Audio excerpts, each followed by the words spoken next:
saying that. Here we are. So in the announcements and in the discussion that I posted, I think 2 days ago, the invite is there for all of the art forum lectures. These meetings you don't have to register for because we're not advertising our reading discussions publicly via like Instagram or Facebook or the website. This is a closed loop that we have for the reading discussions, so you won't need to register for those. But the noon lectures with all of our speakers that we have via Zoom, we advertise all of that stuff on social media. And so we have to pre-register everybody so we don't get some random robot coming in and like screen sharing nonsense and basically making everybody feel weird and collectively traumatizing us. So yeah, if you guys will do that, if you'll remind like your other cohorts and people who are in all of your classes and Zoom meetings to also do that, it would be great. We had pretty good attendance at the one earlier today. We had about 57 people. I think at the highest point. I'd like to get it back up to a higher level of participation like we had with Peter. We had, I think, about 70 to 80 people attending those artist talks. You know, because I'm coordinating and I'm organizing all of this stuff for y'all's benefit. I know you might not be able to make it to every single one, but you know, try to come to the ones that you can. You know, it's otherwise, like, you know, I'm organizing it, you know, for these artists to talk to like 4 people, which that's fun too, but I would like for everybody to benefit from it, not just the small group of you guys. And I am going to be coordinating them next semester too, so I'll just go ahead and throw that out there.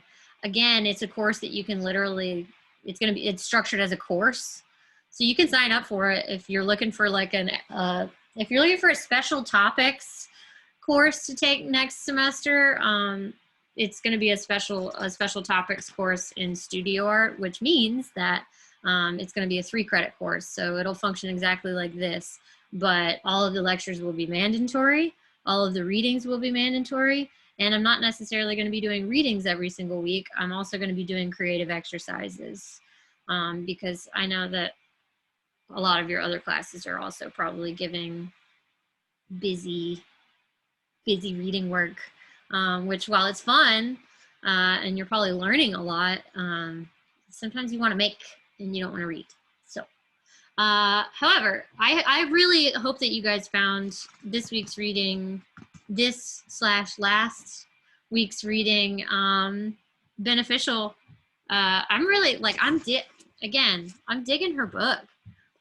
Like, who knew that I could like learn so much about like what it is to be an artist from like a dancer. Like, go figure. I guess it's starting to kind of like change my mind about like what or maybe some of the implicit judgments I have on other art forms. Like, I'm starting to kind of like open up how I think about creativity, and it's not just applied to the visual arts, but anything really. So what do you guys think? Creative DNA. This one gave you actual questions and prompts. Did any of you guys like sit there like and kind of journal some of those out? Those are some pretty heavy hitting questions.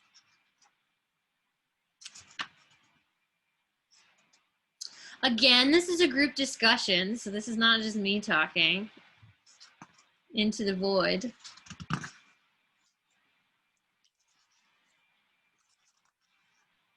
I'm trying to go back so I can find those questions. I realized I didn't have it open, but I didn't write them down, but I remember I did like look at them and really like think them out.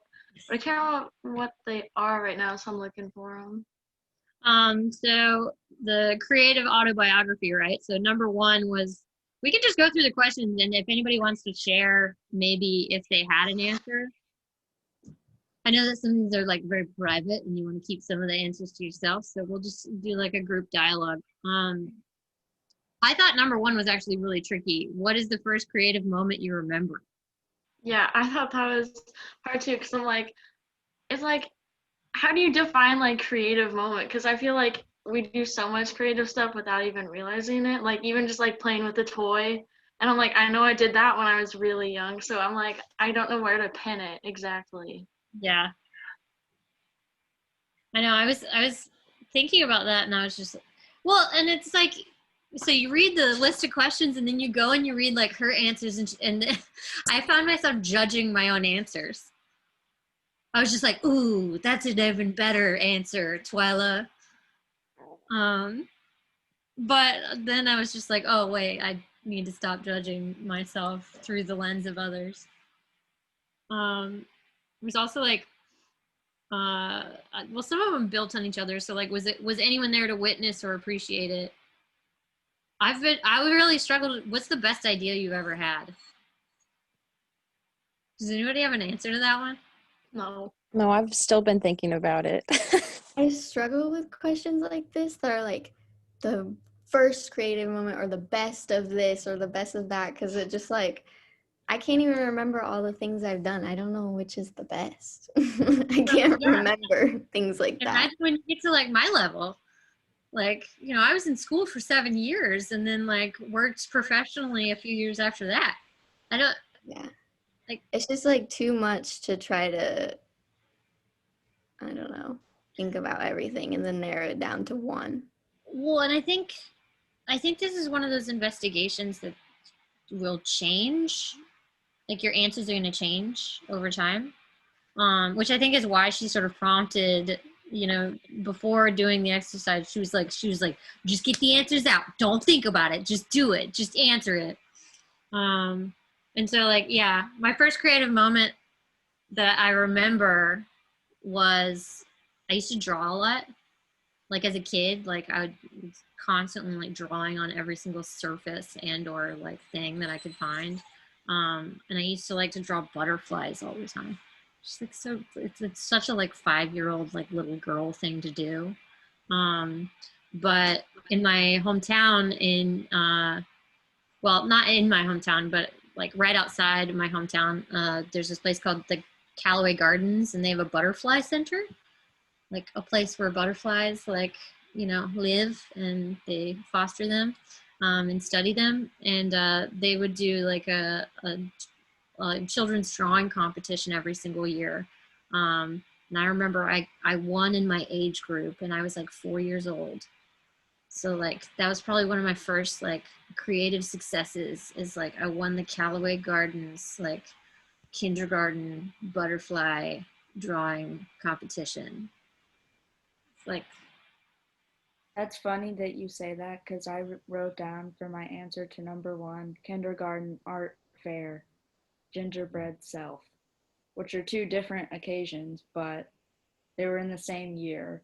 And I remember it was like going back to school, we all had to like cut out a picture of our face and put it on like this little human gingerbread figure and draw ourselves, and the teacher was going to hang them up. And I did mine, and I remember like my brother didn't believe that I did it. He thought my mom did it for me. Like all the other kindergartners like were like, why does yours look so good? And it was like, mine was just simple blocked like colors, just like simplistic. And then I remember like that same year, like I don't think I won an art fair, but like I was just really young to have my, I guess, work be up, even though it's just elementary school. Yeah. I just remember that and being like, damn. Yeah. You were showing it. Like, yeah.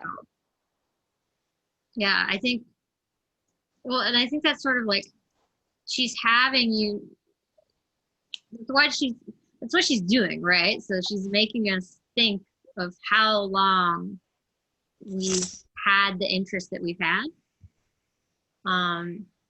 Because, like she refers to it as being the DNA, right? Like we're born with it.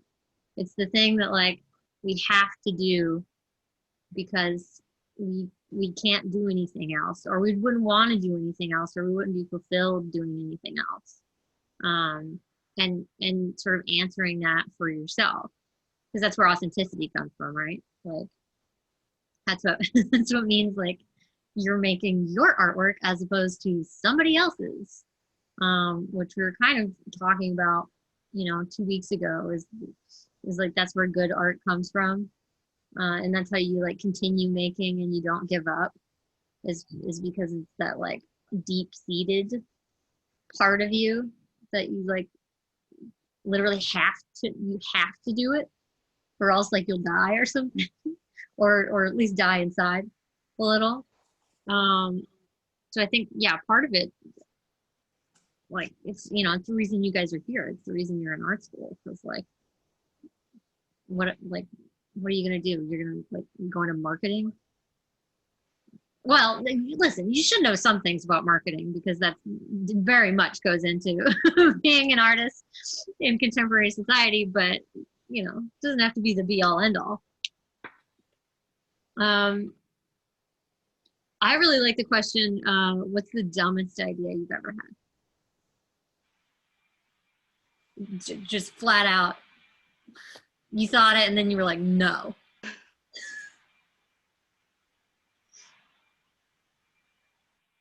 Oh, come on.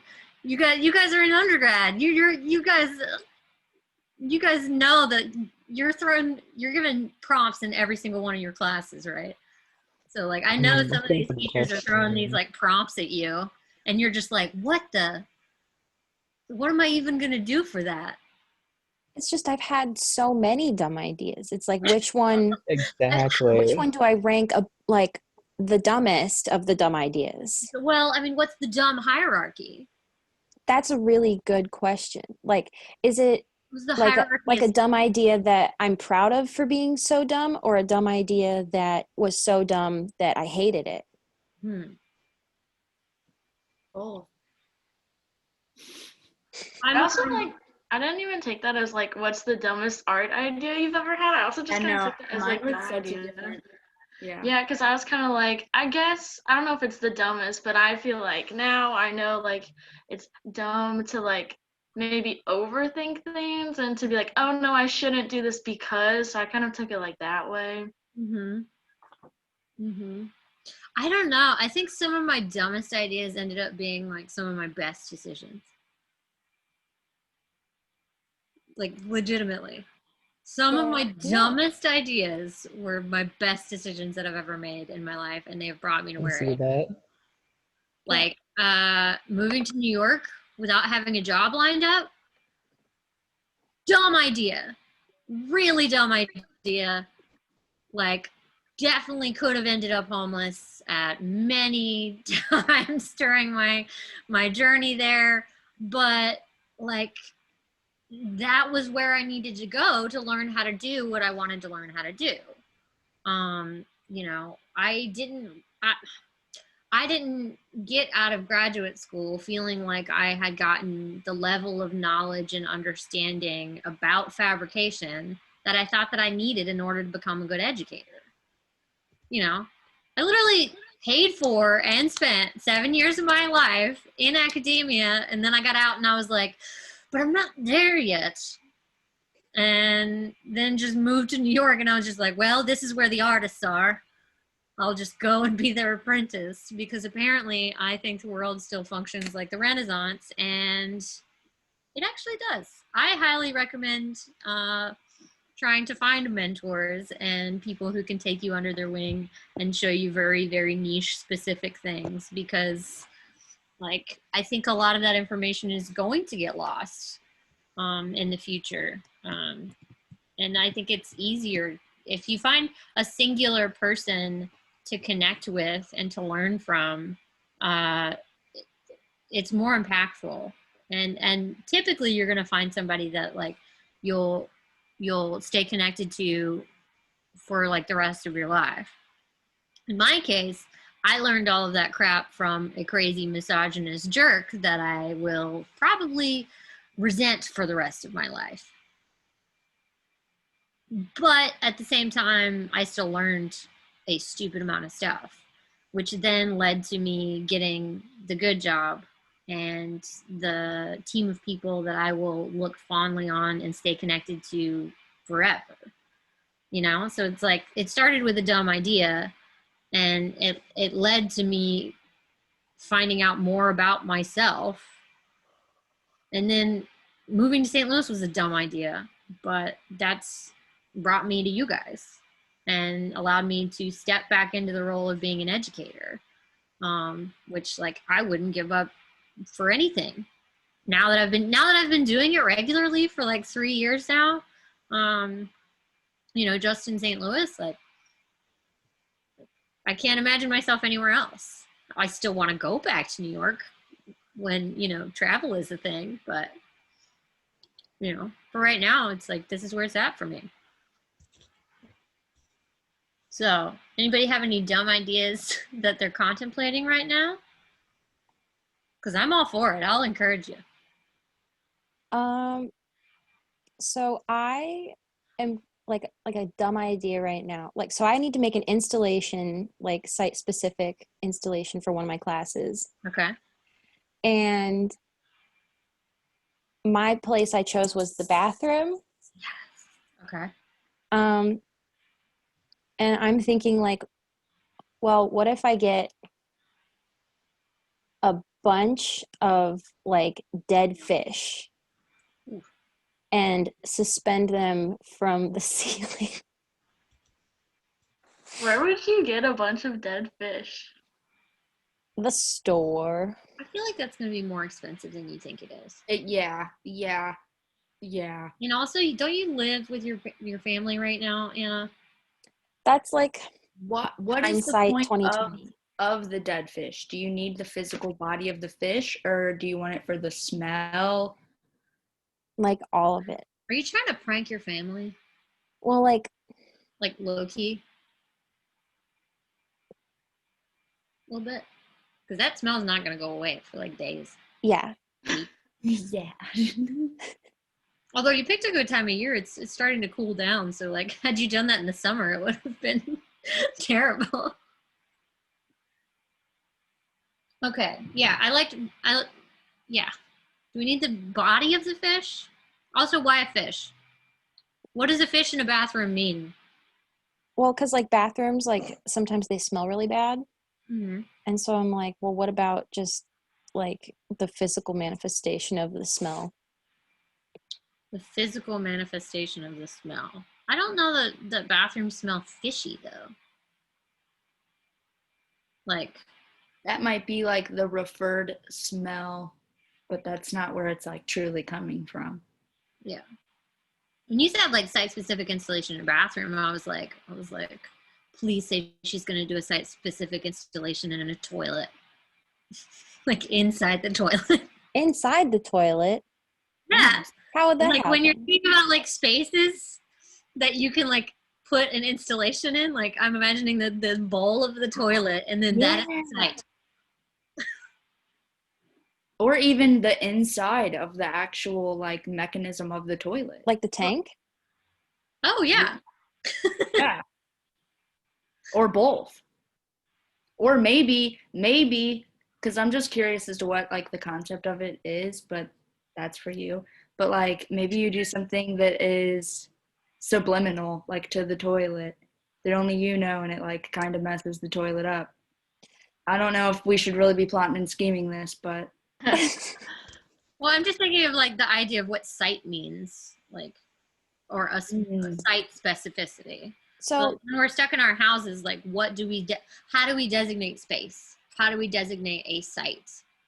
And I'm thinking of like, for some reason, for me, it's taking the shape of form or of negative space. So like, I'm thinking of like vessels, like the inside of a sink, the inside of a tank, a bathtub. Like that's a site for me.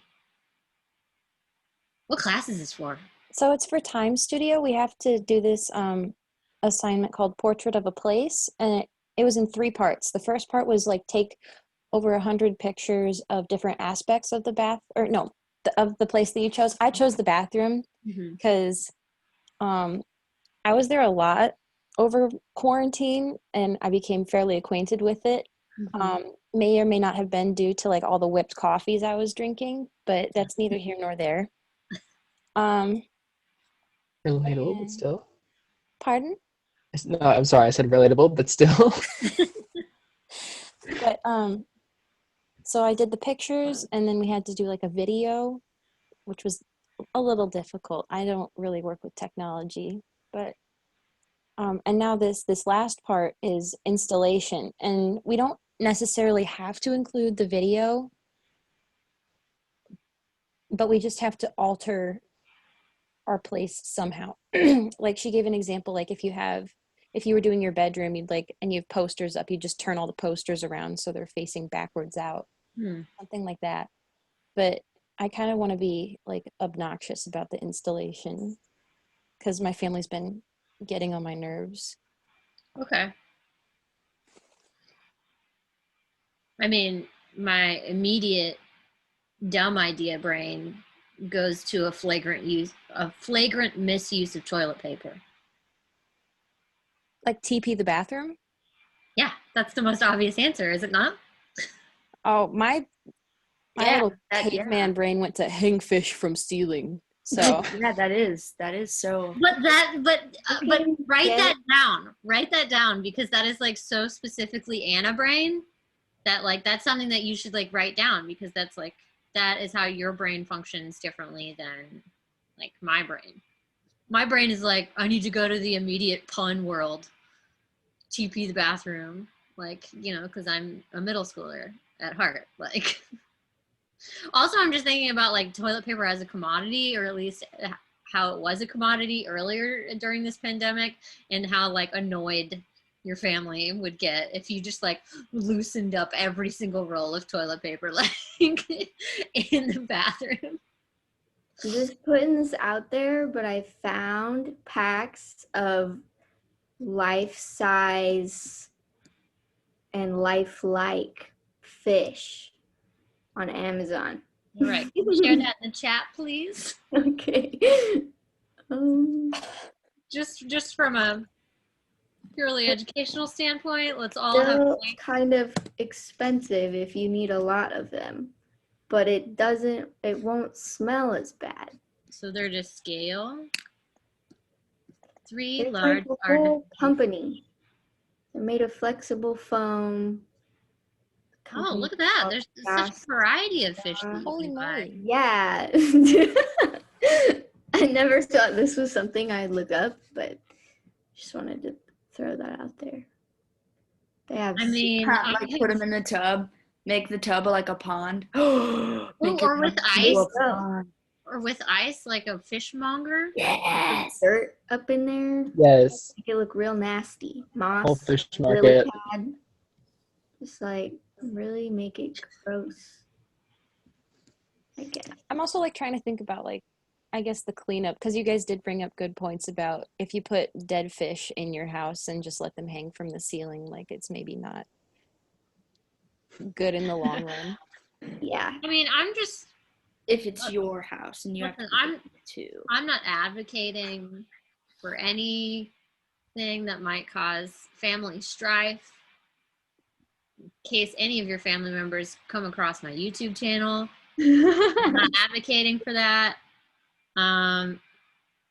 Yeah, but I'm also thinking like just for your sake, like it's like you don't want to deal with a bunch of gross fish, or maybe you do. I don't know. You could be like really into like the grotesque and you know the scatological since we've last met. That could just be your thing. All right. Anybody else got any dumb ideas they want to fly by us? Yeah. It's not really one that I've been like truly contemplating, but it's been one that's like been back here, and I'm like, well, if we're asking, I might as well bring it to the forefront. I really want to just like quit my freaking job and like pursue being a fucking artist, man. But like I think it's the imposter syndrome and a whole bunch of other things that are like, no, because you have rent to pay and you need place to stay and food and stomach. Okay. So you're paying rent. Yep. And I have a car note, and that's really all that I'm worried about in this moment. But in a couple months, I will have to start paying back my student loans because I'm the type of person that's just going to wait until I have to do something to do it. So wait till I Well, graduate. I'll tell you right now, Procrastination. like student loans are income based.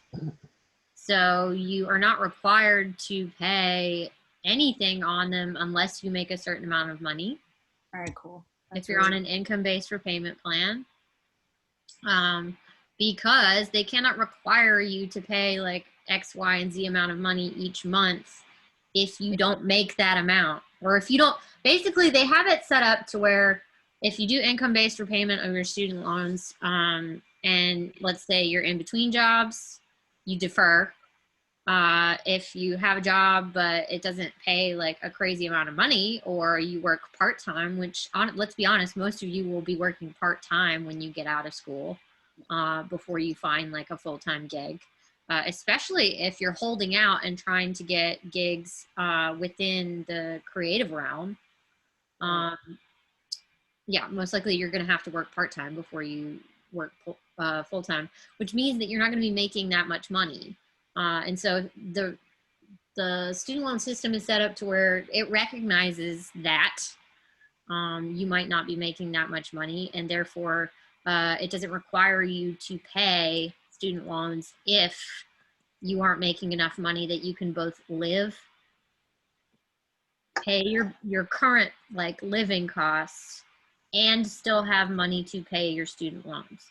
Now, what will happen is if you don't make any payments and you are on your income-based student loan like program or whatever, all of your principal interest gets added onto it. So every single month that you don't pay on it, it gets bigger and bigger and bigger and bigger and bigger. And that is how student loans work. And that is why our system is flawed and terrible, because most of the time you cannot get a full-time job right out the gate unless you have like a freaking, like bachelor's in finance or something. Let's see. Maybe find a new job that's not at the grocery store place that centers around your interests or caters more to your core values that we did an exercise about in visual arts seminar. Thank you, Anna. That's a really good suggestion. Yeah, I would suggest like, I know jobs are really hard to find right now, but if you're stubborn enough and you're vigilant enough and patient, typically you will be able to find a job at least tangentially related to your field.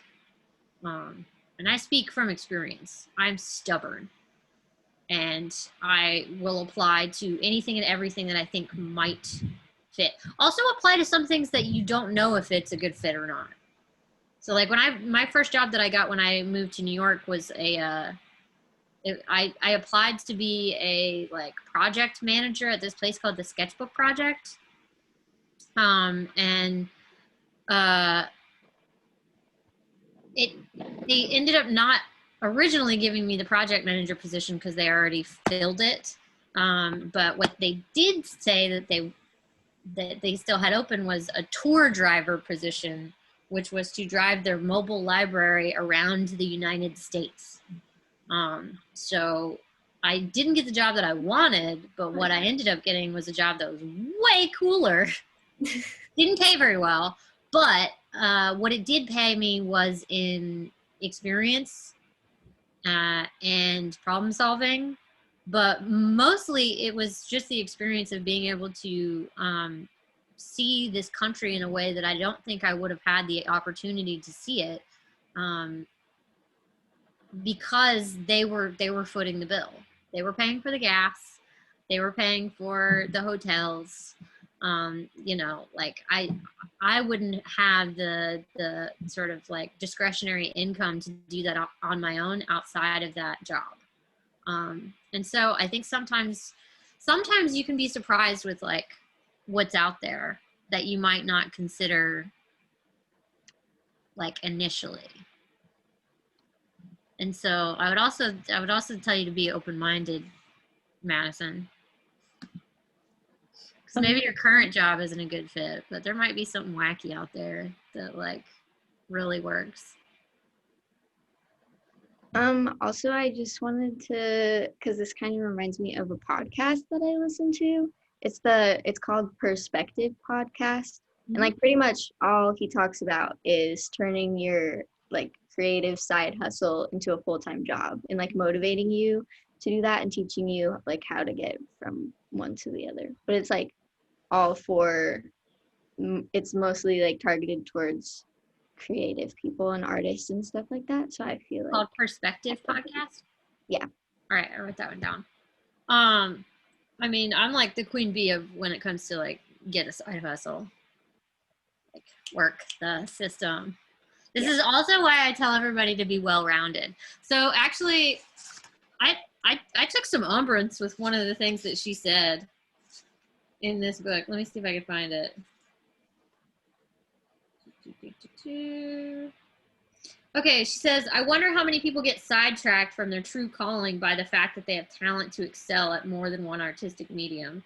This is a curse rather than a blessing. If you have only one option, you can't make a wrong choice. If you have two options, you have a 50% chance of being wrong. Do we agree with that statement?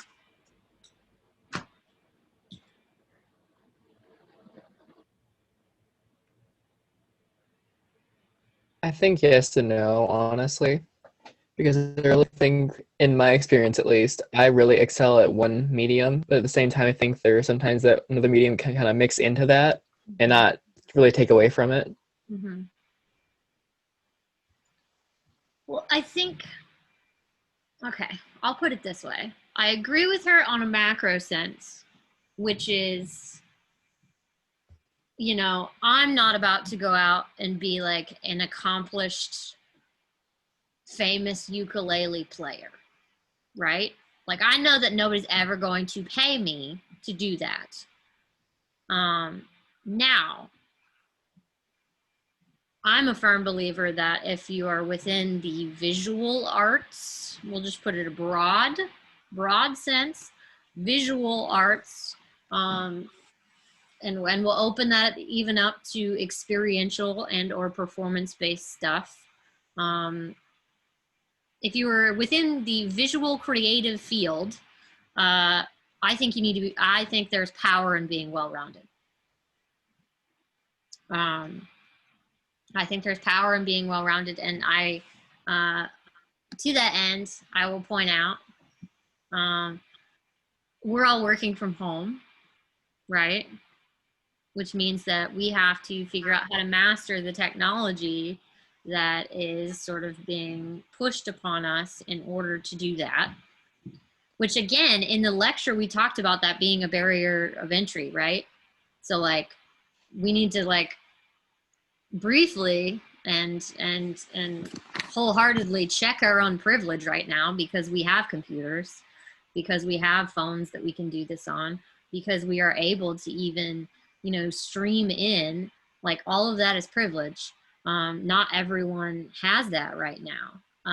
So to a certain extent, it's almost like if you, like, we take that for granted. And we take for granted the fact that like y'all have probably been using computers and screens and smartphone technology for like many, many years. Whereas like, you know, generations of people who have come before you, they weren't raised on that. All of that is like new. Like literally, like the internet came to prominence like when I was a kid. You know, like you guys have had it the whole time. And are probably way more adept at using it, you know. So it's one of those things where you want to recognize those things that you probably perceive as a given amount of information, but to other people, it is a hurdle and something that they would have to learn. And so you already are more well-rounded than some. Okay, so you've got that. Then you also have to consider that like a lot of you guys are probably trying to figure out how to create at home, and you're also trying to figure out like how to like show your work to other people. So you're probably having to like set up weird jigs and things to like mount your camera to where people can see what you're doing. You know, like you're figuring out ways to like install and hang your work at home, or create literal installation art like in a bathroom. Like all of those are problem solving techniques and skills that like I personally taught some of y'all in like, you know, sculpture classes. So like I don't think anyone like in this chat right now like has a singular focus in terms of ability. I think you guys actually have a very broad range of abilities. And I personally, I have never learned how to do something and then regretted it. Have you guys ever learned how to do something and then just been like, man, I wish I didn't waste my time learning that? Have you? Anybody? Long division. Long division? Fair.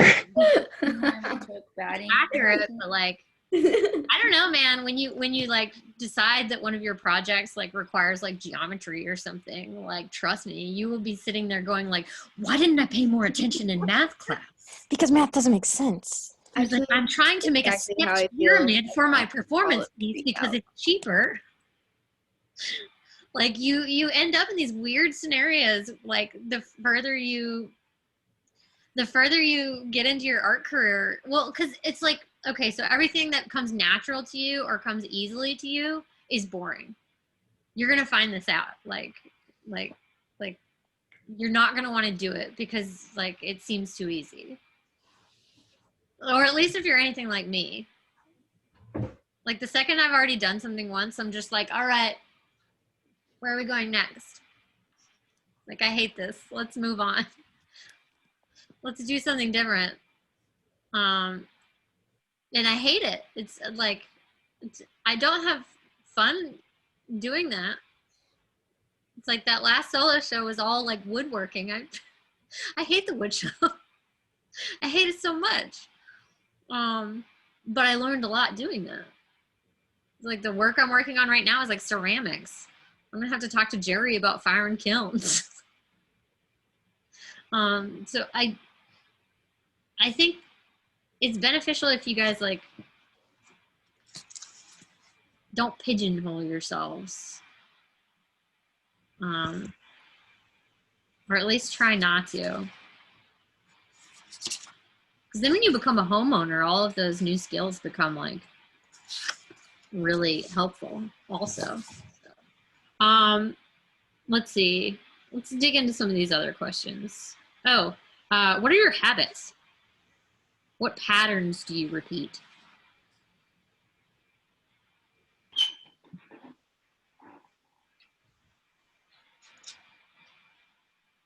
I feel like I don't even know what my habits are anymore because like everything's changed so much the past couple months that like my habits now are different. But also it's weird because like with art, you know, I'm always like, well, it's not really a hobby or like a habit. It's just something I do now.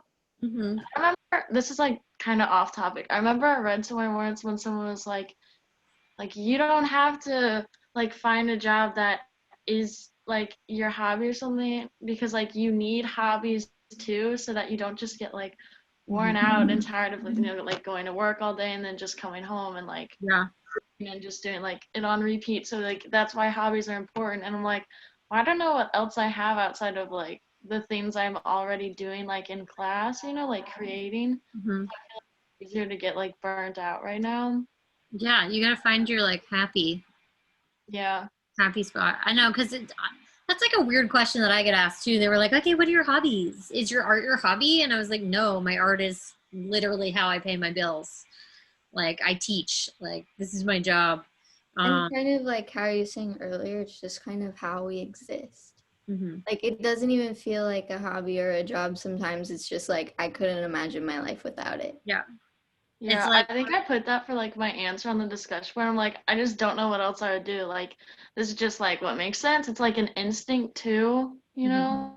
Yeah. well, it's like an energy buildup, right? Yeah. So like it's like it builds up inside you, and if you don't let it out in one capacity or another, you'll like explode. Yeah. Like that's just how it is. It's like shaken up like a seltzer can. Like it's gonna come out. It's gonna come out at some point. You either let out the air a little bit at a time, or you just pop it open and let it explode. Pretty much. You know, and I think most of us choose to just let it out a little bit at a time. But again, I mean, she was talking about that this sort of like ebb and flow. Remember, because she was like, I am either like completely in it, and then I become immediately detached, like after making it. But you know, that might not ring true, or that might not fit for all of you guys. Some of you guys might be the more like daily makers. Like I know for me, I do spurts, right? Like Me I get a deadline and then I try to put together an entire solo show in 2 months. Like it never ceases to amaze me. It is always 2 months, and I always like go to a level of like 108,000 and stress myself out and like lower my immune system and almost die every time. No. That's how I work. And then but then I won't make something that is for like my practice, like what I would put on my website per se, for like a couple months after that. I just like I get all of that energy out at once, and then I let it breathe and I let it live in the world, and then I just kind of watch it and I see what it turns into. But then like I'm still doing something creative. Like I'm getting really into like ceramics, mostly just because it's like calming. That, and I like the idea that like it's just dirt, so it's cheap. Everything I work with is so expensive. I like the idea that like I could just go dig up some clay, just pull it out of the ground. Let's see. What else were some of the good ones? What are your ideas of mastery? How do you define that? I don't think like I feel like we're always gonna be learning something no matter what. Yeah. So I don't know if we truly will ever truly master something, because we can always find out something new that we didn't know before. Yeah, I don't think I can imagine myself ever like considering myself a master of one type of art or another. Like That's what they call the terminal degree. It's your master's. well, yeah, but I mean on that level, then sure, technically. But like I came out of grad school and I was just like, well, I didn't learn anything. Like, I don't know anything.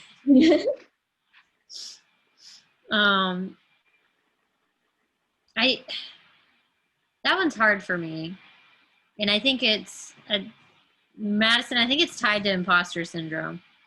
Yeah. Like, I'm thinking like this whole time, I just kept thinking, when I think of being a master of something, I think of just doing it over and over and over and over and over again. I can't do that. But you could. I don't want to. well, Malcolm Gladwell described like becoming like an expert at something. You have to spend 10,000 hours doing it to master anything. It's 10,000 hours. But he's often quoted as saying that. But then I believe, like, I could be wrong. Don't quote me on it. But I believe after that part, there's also a caveat in which everybody always quotes like, yeah, 10,000 hours, 10,000 hours, 10,000 hours to like become a master at something. But the actual quote is afterwards. It says, and even then, there's still like more to learn about that thing. Yeah. It's just that like you can get really, really, really, really good, but then there's still this like open road and this open path that you can continue to go down. And I was also thinking with like the day and age that we live in, like there are new inventions all the time and like new innovations. So it's like everything is changing. It is also the fact that like what someone else said in here, that like we are doing different things too, but the things that we are doing, the way that they are being done has changed throughout the years, even probably throughout lifetimes already. Like video art for me, that was not a thing when I was in elementary school. It probably existed, but like I didn't know about it. You know, obviously we know why, because who the hell would teach elementary school kids that? But like, That would be rad. We should give a bunch of elementary school kids cameras. 100%. yeah, cool. But you know what I'm saying? So it's just like, and that within itself has changed from when it started until now, and it will still be changing. So it's like, just the innovation of things is also why I feel like we can't ever really become a master. It's also like kind of, that's why I like art, is because it's never ending. It'll never be like, there's always something that can be done. And it does There will not. never be a finishing point where it's like, well, we made everything. That's interesting because they also say that everything has already been made. Yeah, In a sense. yeah. Or at least, I don't know. I never bought that. I was told that like there's all these like cliched things that like you'll hear like about art if you talk to enough like people. You know, you'll hear them over and over again, which is like everything has already been made under the sun. And I'm just like, okay, but like not by me. Yeah. I haven't done it. I think too, it's like exposure. It's like what you become exposed to. So like Madison, you said that like you were never exposed to video art. You didn't know it was a thing. So like it's also your journey as an artist. So like you might self-identify as a video artist now, but you might get exposed to something else and then become like a site-specific installation artist that incorporates video from an interdisciplinary standpoint.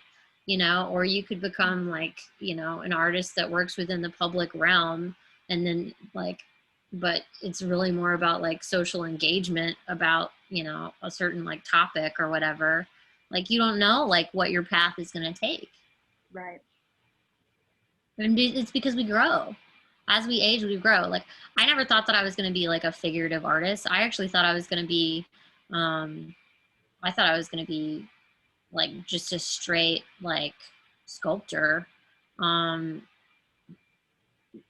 worked like from an interdisciplinary standpoint with like video. I was a video artist like back in undergrad. Like sculpture and video like connecting is all that I did when I was in undergrad. I didn't make any like figurative art at all. It didn't even interest me really. And then like beep bop boop, like I went through grad school and then like went to New York, and then all of a sudden like I just love slathering random materials onto people's bodies. Like that's just what I like to do. But that's just, you find that specific niche thing that interests you the most, or that thing that you're obsessed with, right? And also those obsessions can change, and there's nothing wrong with that. Like, I don't know. I'm constantly changing ideas of what I want to do or make. I think those things are going to change. I think the broader sense of ideas of what you're interested in, that's the creative DNA. Like you can look at my artwork from undergrad and you can look at my artwork from now, and there's a lot of connective tissue there, which is wild for me to think about. And so that's where your artist voice is coming from. It's hard for me to describe or like help you guys see like what that's gonna feel like. Especially because like I know some of you are graduating, so you might already be there. But it's a wild experience when you get older and you look back and you understand that like you've had an artistic voice all along that is specific to you. But like you just couldn't see it because maybe, I don't know, maybe it's that focal length thing, right? Like we're too close to it. We got to be able to step back, and sometimes stepping back takes years. Because because yeah, there's something innate to you that everybody else will be able to see, and you just might not see it yet. All right, let's tackle one more, and then I'll let you guys go.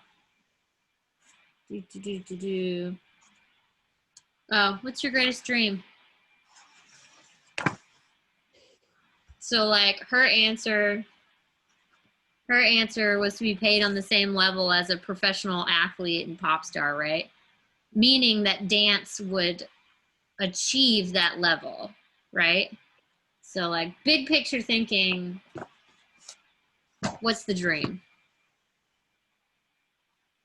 I want to be an art director or like a freelance artist at some point. You don't And want to be a freelance artist. You want to be an art director. Okay. But like people ask me what that means, and honestly, I don't know. I just want to be in charge.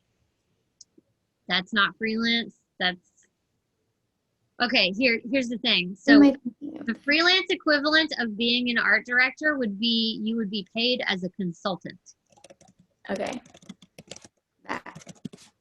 There you go. That means that like you've got such like big, like, excuse my French, like boss bitch skill that like people like you can't be pinned down by one company. Yeah. Because I want people to reach out to we're in me. so for high my demand style. that people pay you copious amounts of money for like an hour of your time. Yes. All right, there it is. Your new goal is to manifest and write down everything you have to do to make that happen, Oh boy. and it's gonna be a lot. The long road. All right, who's I'm next? good. What's the dream? I don't know. I feel like my dreams, I can't help but compare to everybody else because that's how the little worms in my brain do their job. Those are the gremlins. Don't let the gremlins. But I just want to, like, when I graduate, and I'm inevitably gonna go wherever my boyfriend's job takes us because he's a weatherman, and the weather happens everywhere, and so does art. That's And true. I just want to establish, like, a life that I am happy with and proud of, whether it be like, I work a part-time job somewhere where it's like it kind of caters to my core values. So like working with people. Can I like, ask you a question? Yeah. What would your answer to this question be if it didn't involve another person? Oh goodness. I mean, I really. And I'm speaking not from like a fatalist standpoint, but I'm speaking from experience because I have done exactly what you're talking about, and it has not worked out. And again, not speaking to your situation, I'm speaking from my personal level of experience. Like, you got to know the answer to that question. Like you are your own ride or die self. And so if you answer that question for yourself and you have your own individual goals, that yes, they can travel. Like, I think traveling is great, and being able to like succeed in any place those are like definite life goals. So I would work at answering those broad level questions for yourself, because that's going to make you more prepared and resilient, and like basically just like,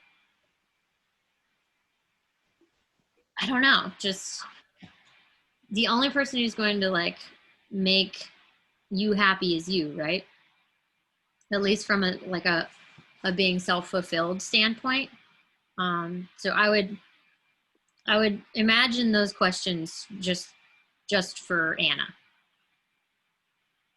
And it can include like, I want to have a partner who supports me, and like, like views me as like an equitable part of like a wonderful, happy, creative relationship that like, you know, you can define all of those aspects too, but it's also like, you know, those are everything that you want in a unit. I would also work on establishing what you want in the self territory. And it doesn't have to, you know, it doesn't have to be like run a Fortune 500 company. Sometimes it's just like be happy and content. Sorry. That was me channeling some of my baggage into your realm, but I have been listening to too many self-help books, so. All right. So I interrupted you. What's the dream? Well, it's kind of be happy, which is kind of lame compared to, you know, like people wanting to be well-known artists or like directors or people well-known in the art world. No, man, I think being happy is already a relatively ambitious goal. Like that's an ambitious goal. Because that's saying that you don't want to just be content. That's saying you want to, like, you want your life to be filled with joy. And not all of us have that, you know. That's like that's a hard thing to strive for and to manifest in the world. So I think that's a big dream. What are you gonna do to make that happen? I don't know. So I've been kind of like working my butt off through college to like stay on dean's list and all that to like bring me happiness, but you know, it doesn't really do much other than like make my parents be like, oh, nice. But I think after I graduate, I might do something like for myself, which is just go somewhere and work for some like volunteer organization. Like I'm not really motivated by money, which is probably a really bad thing in the long run. No, neither am I. Who cares? But I don't know. The more that I've like gone through my college experience, the more that I've found that I really like working with others and not just primarily building up like my little ego for myself. Yeah. I just like to be in a group of people who want to kind of collaborate and help. So I want to find like community-based creative projects and. Well, yeah, I would write that down then. I mean, that's a truth. That's a truth that's specific to you. Like I've been looking, there's this website called Workaway. Okay. It's Workaway, just smushed together. And it's, you can go around in the United States and do projects just kind of around like volunteer work, but it's also international. Ooh. I And think that was sometimes where you can like go to France and like work on a farm for like yeah, that's exactly what it is. Yeah. And I was thinking like if I kind of have time to myself where I'm not having to work for someone else's kind of interests or happiness, I was thinking that maybe I could find myself, you know, through harvesting carrots on a hillside in France or something. Yeah. Well, I mean, that to me sounds like something that would spark joy. Not to Marie Kondo like your decision making, but maybe here's the thing, from a longevity standpoint, like you get one life. You get the one. You can be crazy type A and like chase, you know, after like a certain dream, and that's fine. And some that, you know, that works for a lot of people. That brings them joy. But for other people, like, we don't all have to have the same goals. But I would deter people from doing what they think that they're supposed to do rather than the thing that actually makes them happy. Because like our lives are way too short and way too like, I don't know. There's too many unknowns and too many like life is chaos. Like we don't know what's gonna happen next. So like it's too short to not enjoy it and to not. And when I say enjoy, I mean I'm putting the emphasis on joy. Like I don't know. It's something that Brian Zimmerman put in my head because he literally asked me when the last time I felt joy was, and it was sometime last year when I was like working like crazy and like not taking a break, and I literally like had to pause for a second, and I was like, when is the last time I've even thought about the word joy? Like, it's not a word that I use or that I had been using very much. I would use happy, I would use content, but I'm talking unbridled joy was a word that like had somehow escaped my vocabulary for a very long time. So yeah, I would urge you guys to sort of maybe try to tackle that question. Like, where's the joy? Where's the life? Where's the life in the life? Like, where's that going to come from? It's got to come from somewhere. I think those are all great ideas, Anna. I think you'll find it. Who else? Does anybody else have their dream? Their greatest dream that they want to share with us before we go? I'm also not forcing everybody to share if they don't want to. Okay. Are we done? Jazz hands if we're done. All right, I guess we're done, guys. This was a really good one. Aw, I'm glad we got to have this talk. I hope that you guys will chime in and do more of them with me. Hold on one second. I'm going to take our group picture.